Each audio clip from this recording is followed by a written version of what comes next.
Good day, Colourful man. I And encourage it's you. really nice to have you here Nice to have after you too. many attempts.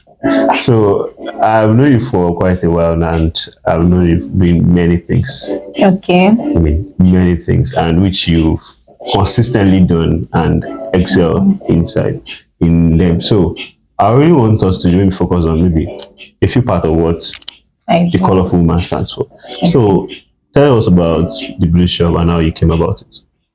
Okay, the Blue Shop. Okay, so basically, the Blue Shop is a gift brand, but when we started through affirmation. So long before that time, I have always been an affirmation person because I had a lot of traumatic secondary school experience. Bully. So, so it would always make me talk to myself, affirm myself. I do a lot of self-evaluation. Like, it's actually rare for you to see me not being able to do some things with people or relate to people in a particular light, because I would always self-reflect and tell myself, say those things. So from there, I was like, okay, why can't I just like start something about affirmations? So I was looking for somebody who could carry out my idea, but I didn't get any until I engaged Bolaji Billions, social media organs post one day, and I saw someone who could help me start The sticker. exactly sticker business, and that was how we started. So from stickers, We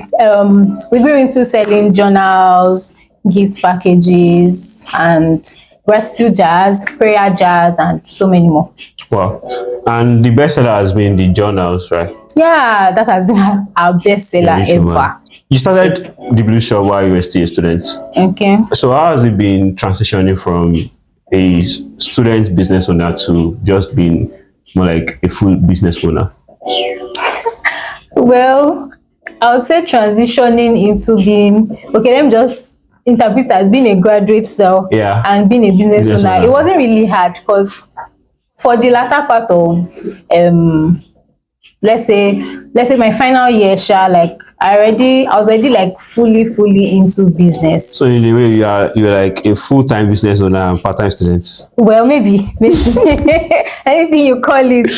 So it wasn't hard for me at all. It was very normal. And okay, I already had the mindset that I was not going to go to law school immediately Okay. after. So I already had the mindset, okay, a year after graduation, that was when I was going to go to law school. So in my head, everything I was going to do within that 1 year was business, my brand, content creation, and that was it. So it wasn't hard for me. It was just like a transitioning stage. Let's say, for example, I was going into, let's say, a 9 to 5 job immediately, and I still wanted to continue the business. It might have been hard, but for me, it wasn't hard at all. It was just like I already had plans before I finished. So is it easier now doing business without thinking of school activities and all of that?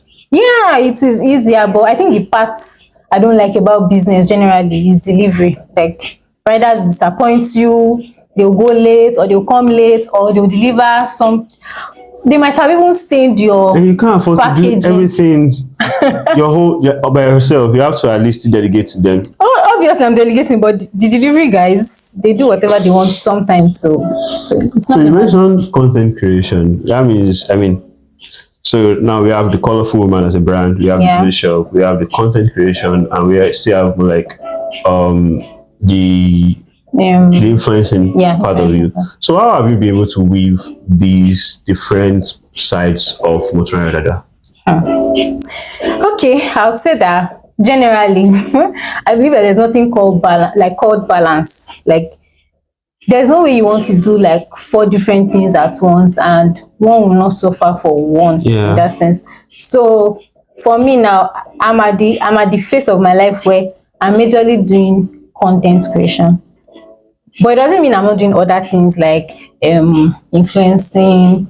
I'm still doing my business. But let's say, for example, now for business, generally is when you make sales, you make sales. So I can't really say, oh, on Monday, 10 people are going to chat me up, on Tuesday, 50 people, that kind of thing. So that time, I'm using it to create content. But now, like, I'm majorly dedicating like half of my time into content creation.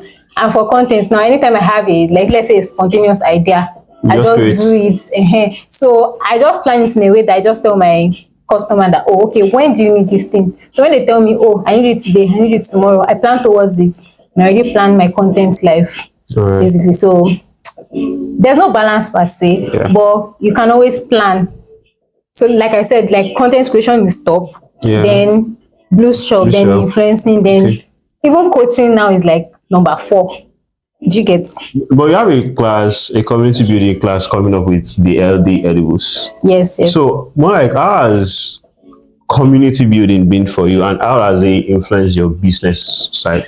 Okay, community building for me, it has been sweet. I won't even lie, because when I started my brand generally, I started as Colourful. I started as a podcaster basically. Okay. So I started growing my podcast. Gosh, you had a podcast training at the point. Yes. I even wrote a book about podcasting. So I started with podcasting, and I didn't know anything about community building or anything. I just wanted people to listen to what I had to say, because I knew I had something to say at that point in time. So it continued that way, and I started having people engaging, talking. I was like, that means there's value. So I think community building generally starts from what value can you offer, because you can't build or you can't bring people together without having anything to offer in quotes. And people that would also like come to be a part of your community, they also want something. They want a value that you're trying to offer. So it's more like an exchange, basically. So that was literally how community building started for me. It started from me giving out value through my podcast, and from there people were like, I want to listen. From I want to listen, I would share something, I would post on my status or on my Instagram, share value, and they'll be like, I can relate to this, or I can relate to that. Can you come for so events? So I started getting invitation, and that was how my community grew, basically. So what should we expect from the community building class? Expect a lot. Expect how to grow your business, because my friend is a business guru. And expect how to grow your community, because I'm so good at it now that, if I'm to start all over for my total community in that sense, I know I'm going to do way better. And community building has influeed my business a lot. Like when I started my business, I started with stickers. I was literally like selling out in 24 hours, like back to back. And when I started telling people, I was selling my journal for so people were like, it's too pricey, it's too this. But I knew the kind of branding I wanted to like put out, like as a I didn't want to give you your product and to be inside nylon or something. Not like nylon is bad, but I just had like something in mind. Something that gives it more. Exactly. Like if we're saying we're getting people out of the blues, like let them see it and see that I'm being gifted. Like you should be happy. Exactly. Not just like a random thing you pick from exactly, shelf. that happiness vibe and all of those things. But I've sold over 400 journals in that sense, and I even sold the most the year we even started. Wow. Though it has been continuous that way, like it hasn't been bad, but it was all from community building. It was all from the fact that I could share value and people could see that this person has a plan and all. So from the value they had seen, they just knew that this person is going to deliver regardless. Some people tell me my DM that I don't have this money now, but I'm dropping it because I know that I'm getting the best from you.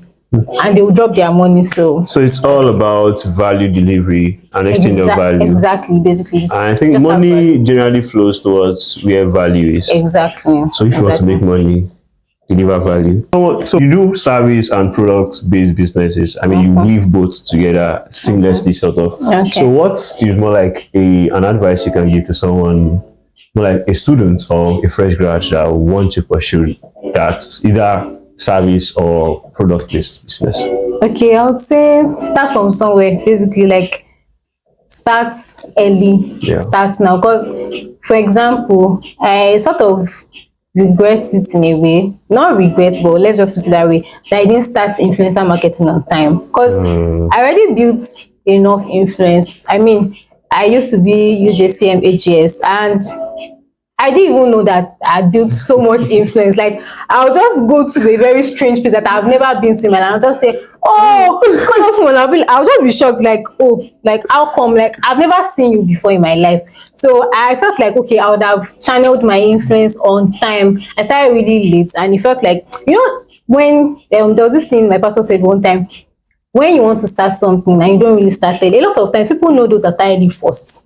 And they automatically feel like people that are starting late, they don't really know exactly, like you're copying, but you always add the idea. So if you want to start a product based or a service based business, just start on time, start early. Like even with the resources you have, because you will not always have everything. And the funny thing is that as that idea is coming to your mind, it's always also coming to someone else's mind. Exactly. So just take action. So you don't depend on the person that took the action first. Yes, and make sure you deliver to Sha.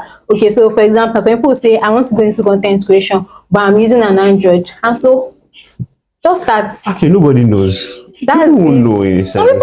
people online, if you even check, especially on TikTok is a crazy place. Actually, You would see some content going viral, like this person did not even put any effort at all, and that is why content is life. Like content is you just living your life basically. You don't need to put additional, you don't need to form or anything. Yes, so you might want to be presentable, but it doesn't mean that you shouldn't start. So I'll just say start and deliver well, just add value and start early basically.